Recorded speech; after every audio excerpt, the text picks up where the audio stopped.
에베소서 강의 6번째 시간, 측량할 수 없는 그리스도의 풍성함이라는 제목으로 하나님 말씀 함께 나누시겠습니다. 일본 경영의 신이라고 불렸던 마쓰시다 고노스케가 이런 말을 했습니다. 감옥과 수도원의 공통점은 세상과 고립되어 있는 것이다. 단절되어 있는 것이다. 그러나 차이가 있다면 불평을 하느냐 감사를 하느냐 그 차이뿐이다. 감옥이라도 감사하면 수도원이 될 수 있다. 이런 이야기를 했습니다. 그런데 사도 바울을 보면요, 감옥에서 수도원이 아니라 천국의 기쁨을 누리고 있는 모습을 보게 됩니다. 지금 사도 바울이 로마 감옥에 갇힌 상태에서 이 에베소서의 말씀을 기록하고 있지 않습니까? 본문 1절 말씀 보니까 1절 시작. 이러므로 그리스도 예수의 일로 너희 이방인을 위하여 갇힌 자 된 나 바울이 말하거니와, 여기 보니까 너희를 위하여 갇힌 자 된 나 바울이 이렇게 말하죠. 이게 뭐예요? 감옥 안에 있다는 거예요. 지금 감옥 안에 갇혀 있는데 바울이 너무 외롭다, 너무 힘들다, 너무 고통스럽다, 이런 이야기를 전혀 하지 않는 것을 보게 됩니다. 오히려 에베소서 전체를 읽어보면 너무나 감격스럽고 너무나 감사한 마음을 가지고 지금 이 글을 쓰고 있다는 것을 우리가 알게 되고, 같은 옥중 서신인 빌립보서를 보아도 주 안에서 항상 기뻐하고 감사해라, 나의 기쁨이 너희 안에 있기를 원한다, 이런 표현이 너무나 많이 나와요. 감옥 안에서 있는 기쁨을 이야기하고 있어요. 어떻게 그런 일이 있을 수 있을까요, 여러분? 에베소서 2장에서는 구원받기 이전의 우리들의 모습에 대해서 설명을 했습니다. 허물과 죄로 죽었던 우리들을 그리스도와 함께 살리시고 일으키셔서 예수님과 함께 살게 하셨다. 이거는 우리 개인의 구원을 말하는 것입니다. 그 구원에 대해서 설명을 한 다음에 그 다음에 예수님하고 함께 살아가는 사람들은 모든 담을 헐어버리고, 그죠? 장벽을 헐어버리고 하나됨의 열망을 품고 살아가는 그러한 기쁨을 누리게 된다. 이것은 사회의 구원, 공동체의 구원, 가정이 회복이 되고 또 세상이 화목해지는 그런 구원을 우리에게 주셨다고 했습니다. 이러한 엄청난 구원을 가슴속에 품고 있었기 때문에 8절에서 지금 뭐라고 말해요? 8절 보니까 모든 성도 중에 지극히 작은 자보다 더 작은 나에게 이 은혜를 주신 것은, 그 다음에 뭐라 그래요? 측량할 수 없는 그리스도의 풍성함을 이방인에게 전하게 하시고, 여기 보니까 측량할 수 없는, 일일이 다 계산할 수 없는 그리스도의 풍성함이 나에게 있다는 거예요. 그러니까 사도 바울의 기쁨은 뭐냐면 측량할 수 없는 그리스도의 풍성함이 그 안에 있었기 때문에 감옥 안에서도 천국의 기쁨을 맛봤던 거죠. 사랑하는 여러분, 우리의 기쁨은 그리스도의 풍성함을 경험할 때 나타나는 것입니다. 예수님으로 충만할 때 이 기쁨이 나타나는 거예요. 비록 우리가 세상에서 감옥은 아니지만 세상에는 우리를 짓누르고 있고 우리를 묶고 있는 인생의 문제들이 얼마나 많습니까? 관계의 문제, 사업의 문제 얼마나 많습니까? 참 힘든 일이죠. 그럼에도 불구하고 우리도 그리스도의 풍성함을 경험하면 어떤 상황에서도 기뻐할 수 있고 감사할 수 있는 비밀이 여기에 있다고 말합니다. 자, 그 풍성함 우리가 어떻게 경험할 수가 있을까요? 첫째는 그리스도의 비밀을 알아야 됩니다. 그리스도의 비밀을 아는 거예요. 지금 바울 사도가 감옥에서도 기뻐할 수 있는 이유가 바로 그리스도의 비밀을 알았기 때문에 그렇습니다. 본문 2절을 보십시오. 2절 시작. 너희를 위하여 내게 주신 하나님의 그 은혜의 경륜을 너희가 들었을 터이나, 여기 보니까 하나님의 은혜의 경륜을 너희가 들었다. 이 경륜이라고 하는 말은 뭐냐면 계획 혹은 경영, 그런 말이에요. 그러니까 하나님의 어떤 계획이 있다는 것을 너희가 알지 않냐. 하나님의 경영, 지혜가 우리에게 있다는 거예요. 자, 그게 뭘까요? 3절 시작. 곧 계시로 내게 비밀을 알게 하신 것은 내가 먼저 간단히 기록함과 같으니, 여기 보니까 내게 비밀을 알게 했다 그랬고, 4절 보니까 시작. 그것을 읽으면 내가 그리스도의 비밀을 깨달은 것을 너희가 알 수 있으리라. 9절도 보니까 시작. 영원부터 만물을 창조하신 하나님 속에 감추어졌던 비밀의 경륜이 어떠한 것을 드러내게 하려 하심이라. 자, 여기를 보니까 반복되는 말이 뭐죠? 비밀이라는 말이에요. 3번 반복되고 있습니다. 여기서 말하는 비밀이 있다는 거예요. 그 비밀이 뭐예요?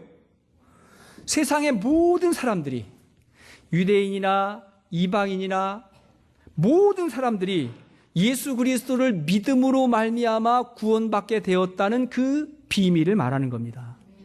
12절 말씀 보니까 12절 시작. 우리가 그 안에서 그를 믿음으로 말미암아 담대함과 확신을 가지고 하나님께 나아감을 얻었느니라.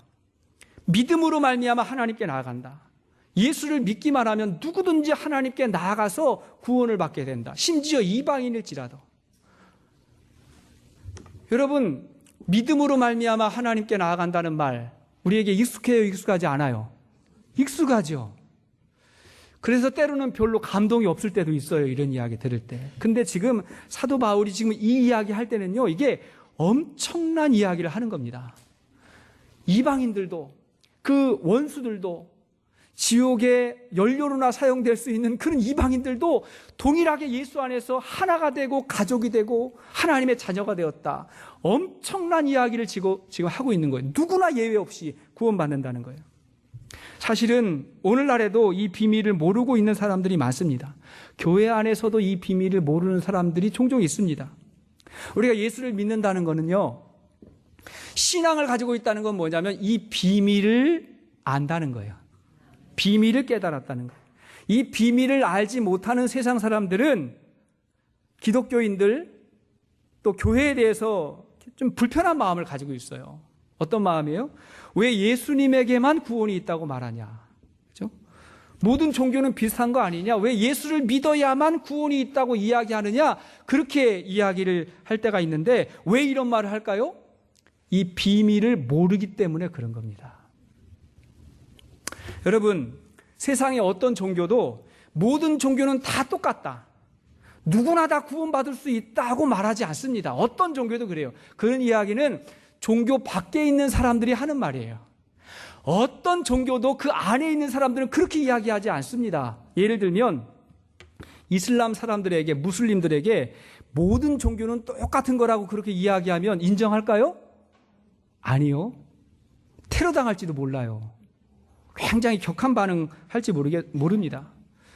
그들은요, 우리가 알고 있는 사랑, 그리고 구원의 확신, 이런 거 모릅니다. 그런 거 몰라요.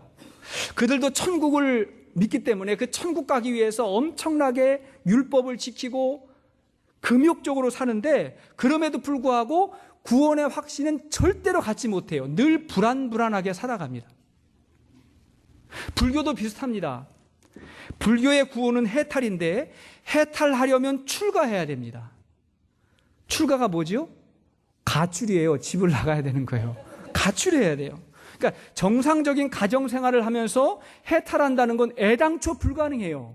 애당초. 그러니까 일반 사람들은요, 해탈, 구원 이런 건 꿈도 꾸지 못해요. 구원 받으셨습니까? 이렇게 물어보면 구원이 뭔지를 몰라요. 그냥 거기 눌려 있는 거지요. 여러분, 지난주에 한국에서는 설 명절이었죠. 설 명절. 설에는 좀 이해하고 들으세요, 여러분. 이해하고 들으세요. 조상분들에게 차례를 지내죠. 제사하고 차례를 지내는데 어때요? 요건 뭐라 그러죠? 유교죠. 유교. 전통적인 가정에서는 보통 1년에 한 10여 차례 제사도 드리고 그럽니다. 막 크게 제사를 드리는데, 그런데 이 설 명절만 되면 명절 증후군 이런 게 있대요. 그래가지고 막 힘들어. 여자들이 너무나 힘들고 명절 끝나면 막 이혼율이 높아지고 막 사회적인 문제가 막 되고 그래요. 이게 종교예요. 종교. 진짜 신앙을 갖게 되면 너무 행복하고 너무 기뻐해야 될 이 신앙이 이 종교에 눌려가지고 끊지도 못하고 버리지도 못하고 거기에 묶여가지고 너무 힘든 거죠. 이게 종교입니다. 이 종교라는 건 뭐냐면 우리를 누르는 거, 묶고 있는 거예요. 여러분, 예수님은 종교를 없애려고 오신 분이지 종교를 만들려고 오신 분이 아니에요. 신앙과 종교는 다른 겁니다. 우리는 신앙생활 하는 거예요. 그게 복음이에요. 여러분, 복음이 무엇입니까? 우리의 모든 죄의 값을 예수님이 짊어지시고 십자가의 피로 우리를 구원해 주신 거예요. 그게 복음입니다. 그 예수를 믿기만 하면 우리의 모든 죄를 하나님께서 용서해 주시고 우리를 의롭게 여겨주시는 거예요. 하나님이 그렇게 인정해 주시는 거예요. 여러분, 믿기만 하면 된다고 이건 절대로 값싼 은혜가 아니에요. 값어치 없는 게 아니에요. 믿음 이외에 다른 방법이 없으니까 하나님이 그 믿음을 보시고 선물로 주시는 거지, 하나님이 그 선물을 주시기 위해서 치르신 대가는 엄청나요. 그 대가를 그분이 치르시고 우리에게 구원을 선물로 주신 것입니다. 이 비밀은 사람의 노력이나 지식으로 아는 게 아닙니다. 사람의 지식으로 만들 수도 없어요. 그래서 3절을 보니까, 본문 3절 시작. 곧 계시로 내게 비밀을 알게 하신 것은, 요까지요. 자, 그 비밀을 어떻게 알게 되었다고요? 계시로 알게 됐다. 이 계시는 뭐예요? 하나님이 보여주셨다는 거예요. 감추인 것이 드러났다. 예수 그리스도 안에서 이 계시가 드러났다. 그렇게 이야기하는 것이고, 5절 말씀 보니까 시작. 이제 그의 거룩한 사도들과 선지자들에게 성령으로 나타나신 것 같이, 여기도 보니까 무엇으로? 성령으로 나타나셨다. 이 비밀은 인간의 지혜가 아니라 성령으로 말미암아 나타난다는 거예요. 이 구원은 성령 안에서 누리는 하나님의 선물인 것입니다. 고린도전서 2장 12절 이하의 말씀 보니까 시작. 우리가 세상의 영을 받지 아니하고 오직 하나님으로부터 온 영을 받았으니 이는 우리로 하여금 하나님께서 우리에게 은혜로 주신 것들을 알게 하려 하심이라. 우리가 이것을 말하거니와 사람의 지혜가 가르친 말로 아니하고 오직 성령께서 가르치신 것이니 하니 영적인 일은 영적인 것으로 분별하느니라. 여기도 보니까 사람의 지혜가 아니라 성령께서 가르쳐 주셨다. 그러니까 저와 여러분들이 예수 믿기를 원한다면 어떻게 기도해야 되냐면, 성령 주세요. 성령의 충만함을 주세요 하고 성령님을 사모하면 그분이 우리에게 믿음을 선물로 주시는 거예요. 성령 안에서 경험되는 거예요. 자, 그런가 하면 두 번째, 이 비밀을 발견한 사람은 어떻게 사냐? 메신저로 살아갑니다. 이걸 우리는 다른 말로 사명자라 그래요. 비밀을 발견한 사람은 사명자로 살아갑니다. 여러분, 정말 남들이 알지 못하는 것을 알게 되면 어떻게 될까요? 첫째, 행복합니다. 그는 모르는데 내가 아니까 행복하고, 둘째는 그걸 전하고 싶어 해요. 말하고 싶어 해요. 자연스럽게 그런 마음이 드는 거예요. 어느 날 4명의 친구들이 모여서 나눔 시간을 가졌대요. 쉐어링 타임을 가진 거예요. 목장처럼 나눔 시간을 가졌는데, 그날 나눔의 주제는 서로의 약점을 고백하는 게 주제였답니다. 어디서도 말할 수 없는 약점을 한번 이야기해보자. 첫 번째 사람이 말하기를 자기는 거짓말하는 약점이 있다고 그렇게 말했대요. 두 번째 사람이 말하기를 나는 도둑질하는 습관이 있었다고 그렇게 말했대요. 세 번째 사람이 말하기를 좀 부끄럽긴 한데 나에게는 성적인 문제가 있다, 이렇게 이야기했대요. 참 민감한 이야기들이죠. 그걸 이제 나누고 있는데, 근데 이 네 번째 사람이 아무 말 하지 않고 그냥 듣고만 있는 거예요. 그래가지고 물었대요. 그럼 너는 무슨 문제가 있냐고, 왜 말 안 하냐고 이렇게 물었더니 이 사람이 하는 말이 뭐냐면, 미안하지만 내 약점은 다른 사람의 약점을 다 불어버리는 거야. 이것도 약점이죠. 말 옮기는 사람, 비난하는 사람, 이런 약점이 있다. 여러분, 이참에 말씀드리는데, 목장에서 나눈 이야기는 절대로 다른 데 가서 하는 거 아닙니다, 여러분. 그죠?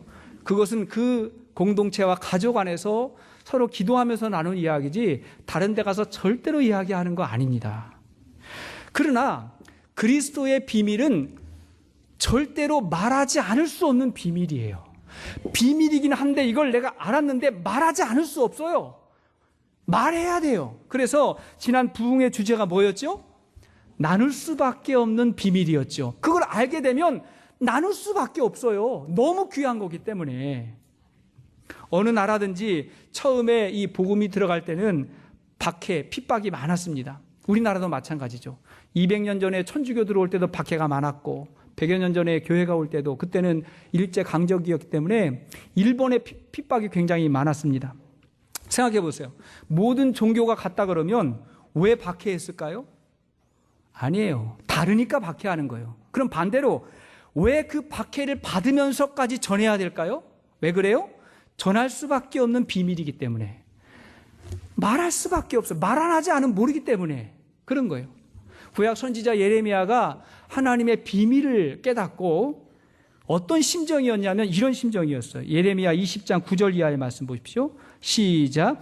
내가 다시는 여호와를 선포하지 아니하며 그의 이름을 말하지 아니하리라 하면 나의 마음이 불붙는 것 같아서 골수에 사무치니 답답하여 견딜 수 없나이다. 내가 하나님의 비밀을 알았는데 내 마음에 불이 있다는 거예요.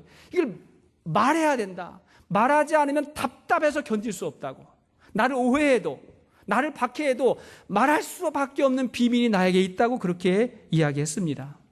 그래서 이 비밀을 발견하면 메신저가 돼요. 사명자가 됩니다. 7절 말씀 보십시오. 7절 보니까 시작.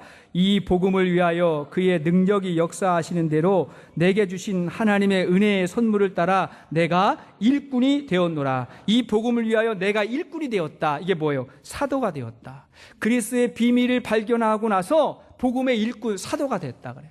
왜 그래요? 복음 안에 구원의 은혜가 있고 이것이 세상을 변화시키는 힘이기 때문에, 능력이기 때문에 말할 수밖에 없는 거예요. 1885년 한국의 장로교 선교사님으로 처음 오신 언더우드 선교사님의 기도문을 읽어보면 그분이 이런 기도를 했어요. 들어보세요. 처음 우리나라를 보고 한 기도예요. 오 주여, 지금은 아무것도 보이지 않습니다. 주님, 메마르고 가난한 땅, 나무 한 그루 시원하게 자라오르지 못하고 있는 땅에 저희들을 옮겨와 심으셨습니다. 그 넓은 태평양을 어떻게 건너왔는지 그 사실이 기적입니다. 주께서 붙잡아 뚝 떨어뜨려 놓으신 듯한 이곳, 지금은 아무것도 보이지 않습니다. 보이는 것은 고집스럽게 얼룩진 어둠뿐입니다. 어둠과 가난한 인습에 묶여있는 조선 사람뿐입니다. 그들은 왜 묶여있는지도 고통이라는 것도 모르고 있습니다. 그 다음 보세요. 고통인 줄을 모르는 자에게 고통을 벗겨주겠다고 하면 의심부터 하고 화부터 냅니다. 그런 거예요. 선교사의 눈에 봤을 때 그 우상과 어떤 어둠의 영, 귀신이죠. 그거에 눌려가지고 정말 무겁게 살아가는 그 사람들에게 은혜를 전하고 싶은데 복음을 전하려고 하면 화부터 낸다는 거예요. 화부터 내요. 여러분, 북한의 사람들을 어떻게 변화시킬 수 있을까요? 아마 가보면 느낄 거예요. 복음밖에 없는 거예요. 복음 증거하는 거죠. 그거 들어오면 안 되니까 그렇게 막는 거 아니겠어요? 복음이 들어오면 사람이 달라지고 세상이 바뀌니까. 답답한 마음이 드는 거죠. 전해야 되겠다. 선교지만 가도 느낍니다. 몇 년 전에 우리 이민재 집사님하고 미얀마 다녀왔을 때 거기서 보니까 진짜 영적으로 볼 때 다 어둠이에요. 이 종교에 눌려가지고 절대로 변화될 수도 없는 그 묶인 가운데 있는 사람들을 보면 너무 마음이 아파요. 그냥 눈물 흘리면서 기도밖에 할 게 없어요. 할 수 있는 게 뭐냐? 복음 전하는 거예요. 예수 믿어야 변화되는 거. 그거밖에 없어요. 우리 주위에 있는 사람들도 보면, 그죠? 가정의 문제, 갈등, 개인의 어떤 혼란한 문제들 많이 가지고 있는데 영적으로 보면 다른 방법이 없어요. 예수 믿는 건데, 예수님 만나는 건데 예수님을 이야기하면 화부터 내요. 어쩔 수 없어요. 다른 길이 없으니까. 그걸 갖고 있는 답답한 사도의 마음을 우리가 보고 있는 거죠. 그런 마음을 갖잖아요. 그런 마음을 갖는 사람부터 변화됩니다. 자기부터 변화되는 거예요. 8절을 보세요. 8절 보니까 모든 성도 중에 지극히 작은 자보다 더 작은 나에게 이 은혜를 주신 것은, 사도 바울이 하는 말이죠. 보세요. 모든 성도 중에 지극히 작은 자보다 더 작은 나에게. 여러분, 남들에게 이렇게 나를 소개할 때 이렇게 소개합니까?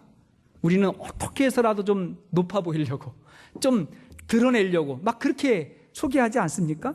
근데 사도 바울은요, 얼마든지 교만해도 되는 사람이에요. 그 당시에 이 사람의 학벌은요, PhD 몇 개 정도 받은 사람이고 그의 권위 엄청났던 사람인데 이렇게 자기를 낮추는 거예요. 왜냐 하니까 자기가 받은 은혜가 너무 큰 거예요. 그 은혜에 비해서 자기는 낮은 사람이고, 또 하나는 뭐냐면 자기를 낮추지 않고는 사명자가 될 수가 없습니다. 교만한 사람 주위에는 사람들이 없어요. 자기를 철저하게 낮추어야 사명자로 살 수 있기 때문에 그렇습니다. 여러분, 예수님도 메신저로 세상에 오셨기 때문에 철저하게 낮은 모습으로 오신 거예요. 그래서 모든 사람들을 다 품어주시기 위해서. 여러분, 우리 모두가 다 목회자나 선교사가 아닐지라도 복음을 위해서 사는 사람은 겸손해야 됩니다. 그게 특징이에요. 겸손해야 돼요. 자기를 낮춰야 돼요. 그래야 하나님의 영광이 나타나요. 최근에 한국에서 인터넷 검색 1순위까지 올랐던 호통 판사 천종우 판사에 대한 이야기를 들어보셨습니까? 연예인도 아닌데 검색 순위 1순위 올라가고 그랬어요. 부산 가정법원의 소년부 부장판사로 주로 학교폭력의 가해자들을 재판하는 그런 분입니다. 근데 이분이 이제 텔레비전에도 소개가 되고 워낙 이제 이분이 유명해져가지고 텔레비전에도 소개가 되는 유명 인사가 되었는데 이분이 알려진 계기가 있습니다. 보통 판사는요, 딱 법복을 입고 앉아가지고 이제 죄가 있느냐 없느냐를 딱 본 다음에 판결만 내리면 되잖아요. 몇 년, 죄, 유죄, 이렇게 판결만 내리면 되는데 이분은 그렇지 않아요. 재판장에서 제가 보니까 거의 이제 설교 수준의 이야기를 하더라고요. 소년범이니까 애들이잖아요. 10대 아이들. 설교 수준의 이야기를 하는데 이분은 그 소년범이 처음엔 다 잡았대요. 난 죄가 없다고. 근데 이야기를 하다가 자기의 죄를 인정하고 피해자에게 사과하게 하고 또 하나는 뭐냐면 부모님에게 용서를 구하게 하는, 가르치다가 안 되면 호통을 쳐요. 그래서 호통판사예요.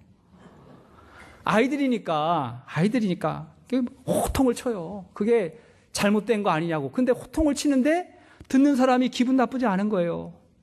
사실이니까. 이렇게 이야기하게 해요. 그 아이에게. 따라해봐. 아버님 사랑합니다. 10번 해. 아버님 사랑합니다. 아버님 사랑합니다. 아버님 사랑합니다. 아버님 5, 6번 하면 다 애들이 그 자리에서 통곡을 해요. 무릎 꿇고 앉아. 아버님 용서해 주세요. 10번 해. 아버님 용서해 주세요. 그러니까 재판하다가 이게 부흥회가 돼버리는 거예요. 그래가지고 재판 끝나면 막 엉엉 울면서 바깥으로 나오고 판사님 고맙습니다. 막 편지 쓰고 막 그래요. 그런 분인데 저는 이분이 크리스찬이 아닐까 싶어가지고 자료를 좀 찾아봤더니 부산 금정 평안교회 장로님이셨습니다. 사연을 좀 봤어요. 이분이 초등학교 때 친구들 따라서 교회에 놀러 갔는데 어느 날 봤더니 주위에 친구들이 없더래요. 어느 교회에서 전도하는데 다 그리로 간 거예요. 그래서 나도 이제 가야 되겠다 하고 교회를 딱 갔는데 그게 이제 첫 발이었습니다. 중고등부 회장도 하고 수련회 가서 은혜도 받고 기도원도 따라다니고 그러면서 이제 청소년기를 보내게 되었습니다. 7남매의 가난한 가정이어서 집에서는 도저히 공부할 수 없는 상황이어서 7명의 형제들이 있는데 방이 몇 개나 되겠어요. 가난한 집이. 그러니까 집에서 공부가 안 되는 거예요. 그래서 교회에 가서 새벽 기도하고 교회에서 공부하면서 그 시절을 보냈대요. 그래도 집안이 너무 가난해서 대학 갈 엄두도 내지 못하고 있는데 한 친구가 그래도 대학 가야 된다고 원서 접수하는 날 친구가 데리고 가가지고 억지로 그냥 원서를 내고 시험을 봤는데 그게 된 거예요. 근데 대학을 다닐 수 있는 형편이 또 안 되는 거예요. 그래서 가난을 피해서 군대에 갔답니다. 그분이 이런 말을 해요. 가난은 삶의 의지를 꺾는 무서운 질병입니다. 부모와 형제, 교회 식구들과 이웃이 아니었다면 내가 어떻게 버틸 수 있었을까 싶습니다. 집에서 7남매 중에 대학 나온 사람이 자기밖에 없기 때문에 일단은 돈을 많이 벌어야 되겠다 생각을 한 거예요. 공부해서 출세하는 게 그 길이니까 이제 공부를 열심히 한 거죠.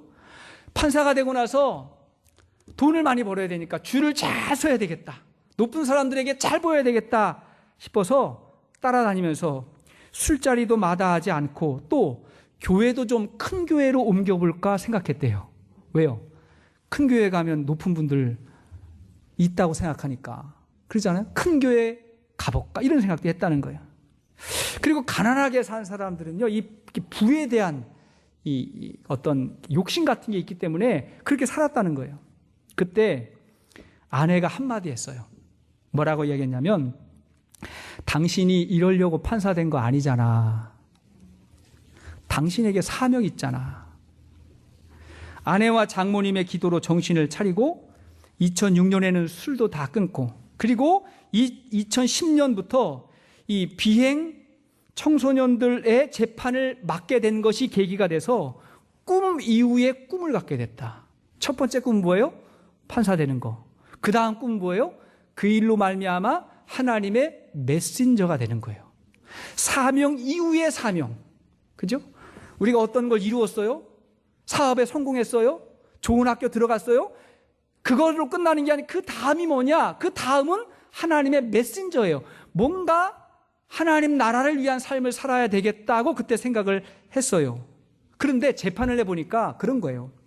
10대 아이들을 재판하니까 아무리 선처를 베풀어도, 형량을 좀 감해가지고 애들을 보내보니까 3명 중에 2명은 그냥 또 오더래요. 또 똑같은 죄 짓고 또 오더래요. 왠가 봤더니 이 아이들을 품어줄 수 있는 가정이 없고 교회가 없다는 것을 알게 됐어요. 이게 너무 마음이 안타까워가지고, 그래서 비행청소년 지원센터를 시작해서 지금까지 총 전국에 14군데를 세웠대요. 판사가 주업이고 비행청소년 지원센터, 왜? 이게 있어야 아이들이 변화되겠다 싶어가지고 그냥 개인적으로 한 게 14개가 됐대요. 그리고 이것이 자기의 사명이 됐다. 이분이 말해요. 아이들은요, 사랑과 신앙이 아니면 절대 변화가 안 됩니다. 형량을 깎아준다고 변화되지 않습니다. 그들을 품어줄 수 있는 사랑과 신앙이 아니면 절대 변화가 안 됩니다. 그래서 그거 하고 있는 거예요. 여러분, 우리가 할 일은 뭐냐면 내 삶 가운데 어떤 방법으로라도 예수님을 전하는 거예요. 메신저가 되는 거예요. 그래서 하나님의 나라를 만들어가는 삶이에요. 그러면 복음으로 역사가 일어나게 될 겁니다. 그게 우리의 삶이에요. 세 번째 깨닫게 되는 건 뭐냐면 사명자는 교회의 영광을 알아요. 교회의 영광을 알아요. 예수님으로 풍성한 사람은 교회를 압니다. 여기서의 교회는 건물이 아니에요. 저와 여러분들이 교회예요. 그리고 천종호 판사가 교회이고 그가 말하는 사랑과 신앙의 공동체가 교회입니다. 왜냐? 교회는 그리스도의 비밀을 간직한 곳이기 때문에 그래요. 교회가 그런 거잖아요. 10절 말씀 보십시오. 10절 시작. 이는 이제 교회로 말미암아 하늘에 있는 통치자들과 권세들에게 하나님이 각종 지혜를 알게 하려 하심이니, 여기 보니까 이제 교회로 말미암아 그랬죠. 교회를 통해서, 그 다음에 뭐예요? 하늘에 있는 통치자들과 권세들에게 하나님의 각종 지혜를 알게 하려 하셨다. 이게 엄청난 말이에요. 하나님 주위에 있는 존재들에게도 교회가 아니면 이 비밀을 전할 수 없다는 거예요. 교회가 알려준다는 거예요. 교회만이 이 비밀을 간직하게 되었다는 겁니다. 놀라운 일이죠. 여러분, 요즘 세상에서는 교회를 보는 시선이 좋지가 않습니다.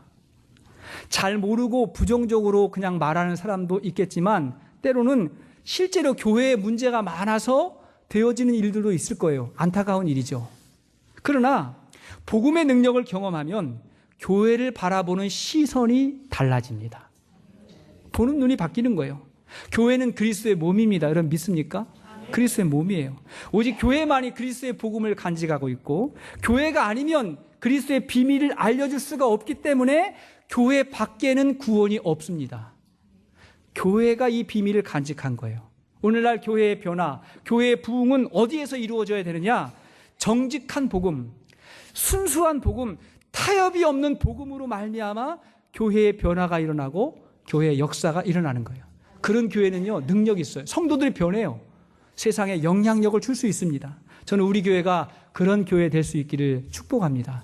우리 모두가 마찬가지예요. 로마서 1장 16절의 고백이 우리의 고백이 되기를 소원합니다. 시작.